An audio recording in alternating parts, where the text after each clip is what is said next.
Hello friends, Bipasha's ব্লগের আরও নতুন একটা ভিডিওতে তোমাদের সবাইকে স্বাগতম এবং অনেক অনেক ভালোবাসা।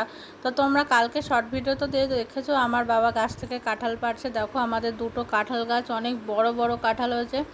তো এই কাঁঠালটা দেখো কত বড় হয়েছে। এই গাছের কাঁঠালগুলো সব খুবই বড়, আর এটা হচ্ছে এঁচড় খাওয়ার কাঁঠাল, পাকলে অত মিষ্টি লাগে না।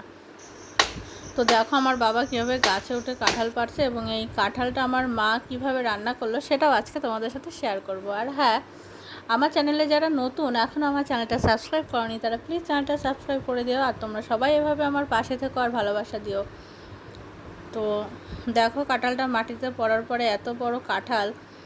তো কাঁঠালটার ওজন আমার মনে হয় 15 কিলোর বেশি হবে এরকম, কারণ মাপা হয়েছিল।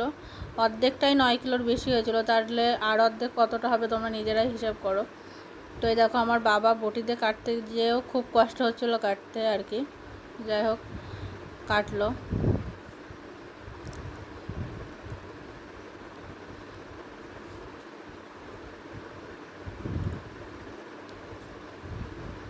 আর যারা যারা আমাকে কমেন্ট করেছিল সাপোর্ট করতে, তাদের সবাইকে আমি সাপোর্ট করেছি। আর যারা আমার কাছ থেকে সাপোর্ট পেতে চাও তারা প্লিজ লাইক করো আর একটা কমেন্ট করো, তাহলে অবশ্যই আমি তোমাদেরকে সাপোর্ট করবো। এই দেখো তারপরে কাঁঠালটা বাছার পরে আমি আর আমার মা কাঠের উনুনে রান্না করলো। দেখো আমার মার হাতের রান্না, সবার মার হাতের রান্নায় দারুণ, মায়ের হাতের রান্না মানেই খুবই সুন্দর।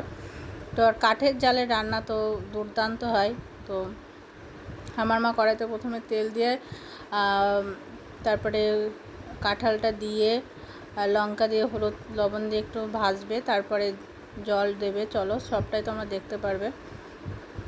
আর একটা মশলায় কীভাবে এঁচোড়টা কাঁঠালটা রান্না করা হয় সেটা তোমাদেরকে বলবো। আর এটা খেতে দুর্দান্ত হয়, আমি খেতে খুবই পছন্দ করি।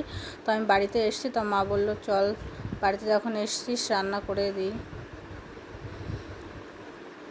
তারপরে এই দেখো এটা হচ্ছে ভাজা একটা গরম মশলা দিয়ে জিরে দিয়ে আমার মা ভেজে নেবে, এটাই হচ্ছে মূল মশলা, আমার মা আর কোনো মশলা দেবে না। তারপরে কড়াইতে তেল দিয়ে তেজপাতা দিয়ে দুটো জিরে ফোড়ন দিয়ে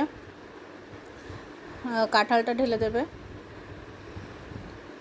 তারপরে এই যে সেই মশলাটা বাটার পরে এই একটা মশলাই দেবে, আর কোনো মশলা দেবে না। আর এই কাঁঠালটা পুরো আঠা আঠা, এটাতে আর কিচ্ছু দেওয়া লাগে না, খুবই সুন্দর। এদের রান্না করার পরে দারুণ খেতে হয়েছিল, আমি তো খুবই পছন্দ করি এটা খেতে।